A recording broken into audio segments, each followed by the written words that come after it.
少林寺方丈施永信涉嫌刑事犯罪被调查的消息再一次把佛教的这个寺庙推上了风口浪尖。因为在官方的这个通报里面呢，特别提到他长期与多位女性保持性关系，而且还育有私生子。所以今天这期节目的话呢，强哥就从施永信这个事件谈起，来聊一聊佛教的戒律，以及近年来的这个寺庙丑闻，还有寺庙里面大量的同性恋现象背后的原因，以及我自己最好奇的一件事，就是僧人真的能够做到性的戒律吗？2025年7月27号，也就是今天了，少林寺住持施永信因为涉嫌挪用资产与多名女性保持不正当的关系被调查。当然，这已经不是他第一次卷入这样的争议了。实际上在2015年之前，类似的指控就已经曾经引发过这个热议。当然当时呢，这个调查其实是走了一个过场，不了了之。甚至在20年之前，强哥就有听到施永信的八卦已经在广泛的传播了。只不过这次事件让人们对僧侣的这个私生活产生了更多的疑问，那么就是佛教要求僧人完全禁欲，他们真的能够做到吗？因为除了施永信与多位女性长期保持性关系以外，所以近年来佛教界的性丑闻可以说是连绵不断。比如说2018年，北京的龙泉寺的施雪成被举报性侵他的女弟子，而且震惊了很多人。这些事件都指向一个问题，那就是性作为人类最基本的欲望，在寺庙这个清净之地，性是怎么被处理的？接下来我要谈论的内容没有冒犯任何人的意思。我知道佛教的精髓呢是慈悲与智慧，我们要尊重那些真心修行的僧人，也要理性看待人性中那些复杂的性。在寺庙里面的那些人的人性，真的会有例外吗？这一直以来是我的一个困惑。我先来说一下结论吧。我个人觉得普通人几乎是不可能完全遵守佛教当中戒淫的这种戒律。也就是说，如果你要完全禁欲，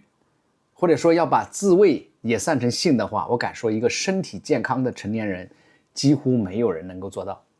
当然如果你把自慰排除在外的话，也许还有一点可能性，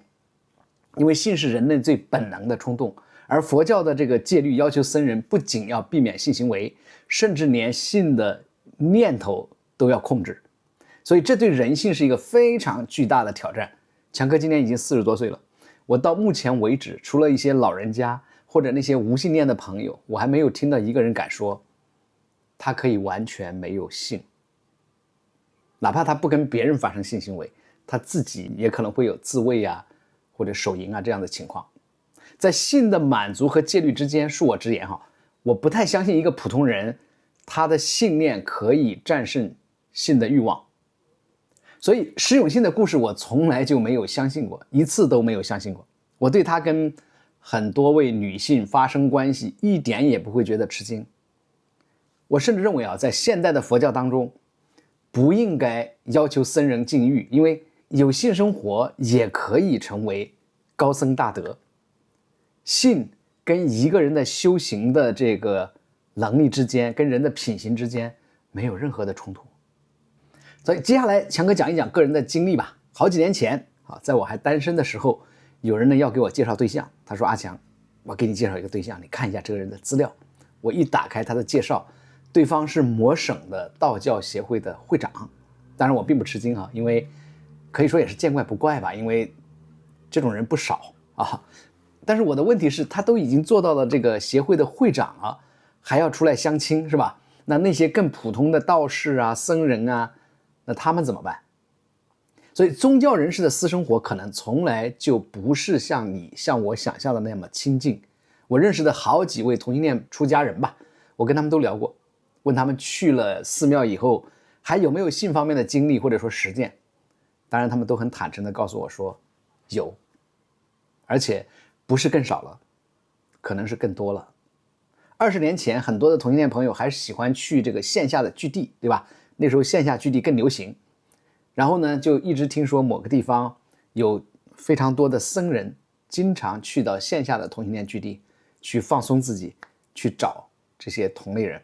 僧人也是人，他们也有七情六欲，所以佛教的戒律再严格，但人性是挡不住的，对吧？我问过那些出家的几位同性恋朋友，寺庙里的同性恋比例有多高？有的人说可能会有2到3成吧。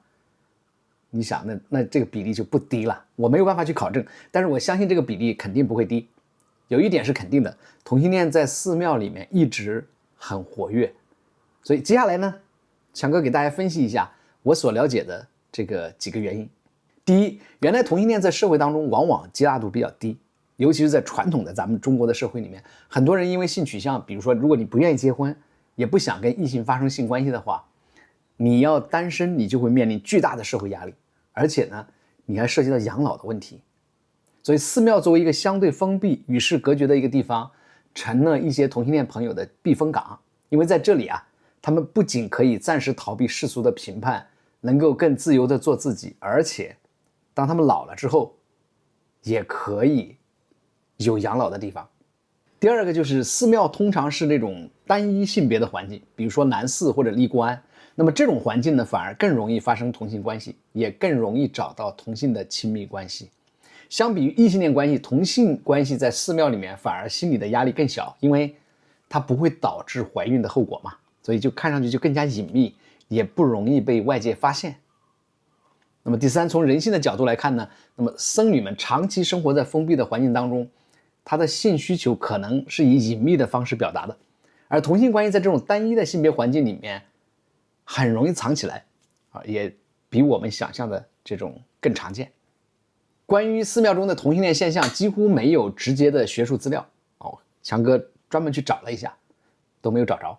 那一个是呢，可能因为僧侣们生活比较私密，而且研究的难度比较大。另外的话呢，这个性话题在宗教圈里面一直比较敏感。不过呢，也有一些间接的一些线索，比如说有一些书里面就会提到说呢，古代的中国的寺庙，尤其是咱们唐代有一些男同性恋关系的记载当然通常都是那些成年的僧人与相对年轻的这些寺者之间的关系。在日本历史上的这个佛教寺院里面呢，也有类似的现象，比如说蓝色文化呀，或者说涉及到僧侣与年轻僧人的这种亲密关系那有一个事实呢是不容回避的，就是寺庙作为单一的性别环境，确实为同性恋关系提供了空间。那么佛教对同性恋究竟是怎么看的呢？汉传的这个佛教的戒律，僧侣必须是完全禁欲的，无论是异性性行为还是同性性行为都被禁止。佛教的经典里面也就明确规定说，僧人不能与任何性别的人发生性关系，而是要求所有的僧人都要超越欲望，因为佛教认为欲望，包括我们说的性欲，是导致痛苦的这个根源之一。所以僧侣们呢，要通过这种禁欲，要通过这种修行来超越你的这个世俗的欲望，达到内心的宁静跟解脱。哇，在强哥看来，这种欲望压抑自己的欲望，不仅不会解脱的话，有可能会更加痛苦吧。所以不管怎么样吧，佛教对性取向本身的话呢，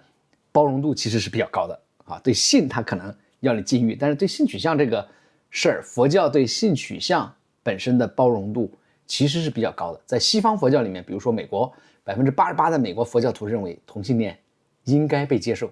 但是在中国我们受到儒家的传统和保守文化的这个制约所以寺庙里面对性话题呢，通常都是避而不谈的。但是很多僧人有性生活，几乎是房间里的一头大象。所以施永信这个事件呢，虽然没有涉及到同性恋，但它让我们看到说，僧侣的性生活比我们想象的更复杂。寺庙不是真空，僧人也会面临人性的考验。我敢说，